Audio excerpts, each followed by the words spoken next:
Thank you for joining us in the second segment of Bridges. I have with me, if you've just joined us, D. Michael Collins, who about a month ago told us all that he was interested in being the mayor of the city. We're talking about those reasons this morning. So you would love, you are passionate about the development of Southwick. That's something that you would focus on, but there really is no plan to do that right now. Well, we don't own the property. There are three principals who own the property, and I said earlier, that is one of the challenging situations.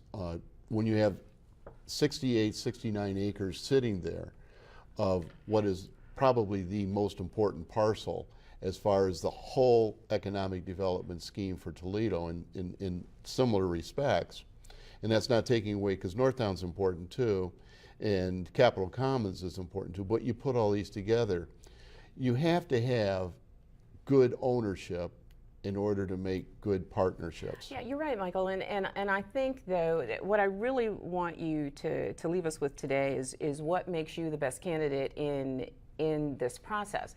But if you identify the issues that the mayor is confronting in his candidacy, you need to tell us how you would do it differently. I would build a completely different set of relationships as it relates to many of these major projects. So his inability to develop those relationships have kept economic development from moving forward. I think in a certain respect it is, and I think the other part of it is small business is the foundation. Is a Fortune 500 company going to land here tomorrow? Probably not. Yeah. But the small business, the entrepreneurial aspects, those are that's what has to gravitate to Toledo. Let's talk about, there's lots of stuff I want to get to today, and we're obviously going to run out of time, but you're a policeman, and you have said in your, because I think just like a Marine, once a policeman, always a policeman kind of thing, and you've talked about safety being so important to you.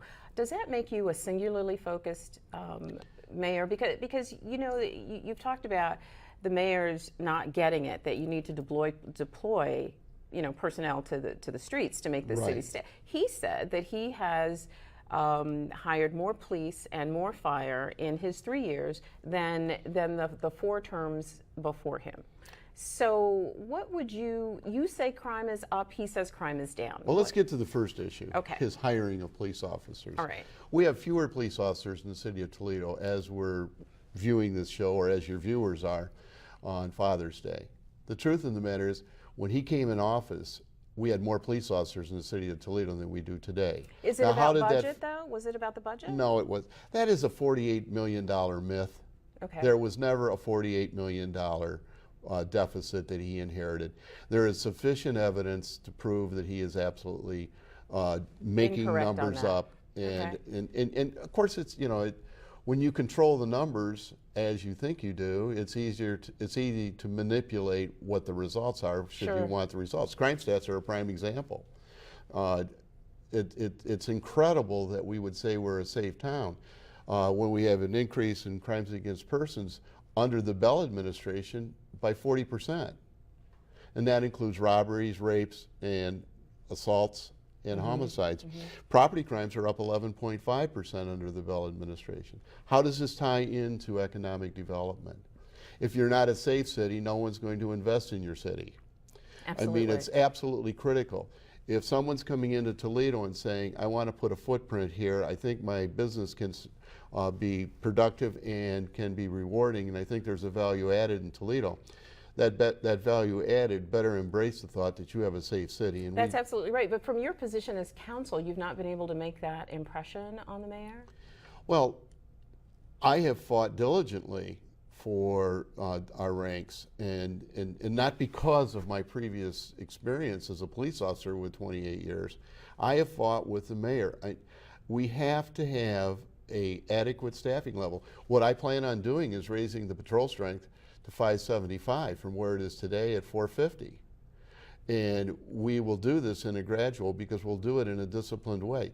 We will hire on a regular basis within the confines of a budget 30 police officers per year to cover attrition and the advancing our numbers. So the money is there, you're saying now, to make those hires? The money is there to be able to accomplish this and to maintain our fire strength. mean, we have to maintain fire strength, or overtime will absolutely choke us to death. I totally agree with that. I have a little trouble understanding why, if the money is there to do it, that the mayor wouldn't do it, or how you would get the money there if the money's not there. Well, it's the money. It's because we shift this money around, and we all of a sudden magically we have $5 million and all of these other things. Yeah. It's creative budgeting, and what we're doing is our finances of the city of Toledo are totally used as a bank. We use our CIP budget. The mayor has used the CIP. Not that it wasn't necessary either, to a certain extent, but yes, the money is there to be able to do this, because one must remember when the mayor said he hired more police officers. For every one he hired, they came in at 35% less human capital costs or salaries, because no pension pickup and 25% less salary. So when you're saving 35% per employee, when you're bringing them in, you can tell me how many you hired. But when you look at it from the reality of it, every one person you hired, you could have hired an additional person because of the reduction. because of the salary savings. The salary savings, absolutely. So let me ask you this. One of the things that I know that I've heard you mention, you've been on this show before. Thank you for coming back again. It's always fun to have you. It is. We've talked about the mayor's aloofness, inability to get along with council. But I don't want to land there. I want to ask about your relationship with the mayor. Is your relationship? Let me show you this quote that we have. This is what Mike Bell says. I think the problem that Mike runs into, he's speaking of, especially when dealing with me, is that he doesn't realize that he may not be the smartest person in the room. He goes on to say, if you really pay attention, he appears in his own mind to be an expert in everything, and that's an impossibility. That's something that rubs people the wrong way. Is that just his perception, or generally do you get along with folks? People don't like the fact that I challenge. People don't like the fact that I'll peel the onion. People don't like the fact that I exposed the Department of Neighborhoods for the corruption that was going on in it. They don't like the fact that I disclosed the fraudulent purchases of SUVs.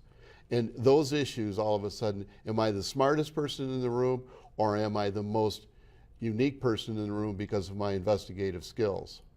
And I've never had a criminal, realistically, that once you put the case together, didn't sit there and look and ask me, how did you figure it out? How'd you figure it out? Not that the mayor is a criminal, but I will do my work, and I will analyze issues, and I will do my due diligence. And if that's a challenge and that creates for me to be the smartest person in the room, it's not true. I'm perhaps the most diligent person in the room.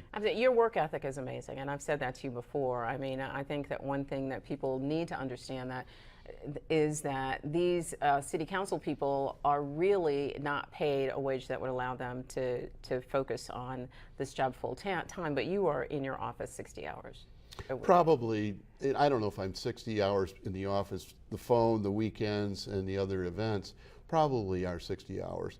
But I have the energy, and I love what I'm doing. And you think, though, even with what you've said, that you are able to bring all of these pieces together and make them work in a way that results in a productive city, even though the perception, or at least Mayor Bell's perception, is that you're pretty tough cookie to work with. Well, and I'm really not. Once you get past the mayor's office, why don't you ask the people that work for the city of Toledo how tough I am? Not one project ever gets done that I asked to get done, and that I don't recognize and appreciate those municipal workers who are responsible, from the commissioners through the managers through the actual people that do the work. I will stop, and as I did yesterday, and when they were doing some work over in South Toledo, and get out of my car and go over and talk to the guys that are working on this project and thank them for what they're doing. Yeah. I appreciate it. So my relationship may be perception-wise challenging to the mayor, but I would say that I get along with it. I get along with 95% of all the people that work in the city of Toledo. So I asked Mike Bell this, and I'd like to ask you this as well. We have just probably a minute and a half. Well, we have a minute left. Who do you think your strongest contenders are? I really, I think the strongest contender I have is myself, because I don't have the resources that these other folks have. So I'm not going to do television commercials because I don't have the money. But if you want to vote for somebody that's been marketed well, then I have a challenge. And so marketing is going to be my strongest. If you want the real person, a person that will tell you the truth, then I think perhaps you might give me serious consideration. That's a cool answer. It's a really cool answer. What you bring to the table then is, bottom line it for me in 30 seconds. What I bring to the table is you'll have transparency, you'll have honesty, and you'll have a very, very strong work ethic. And I plan on staying in Toledo and not traveling about the country. I want to make sure things are done in the city that I'm responsible for, and not going out and making In other these places. into other You're going to places. come back, right? Aren't you? I'll be happy to. You'll come back. Okay, stay with me. We got to go away for just a second, but we will be right back.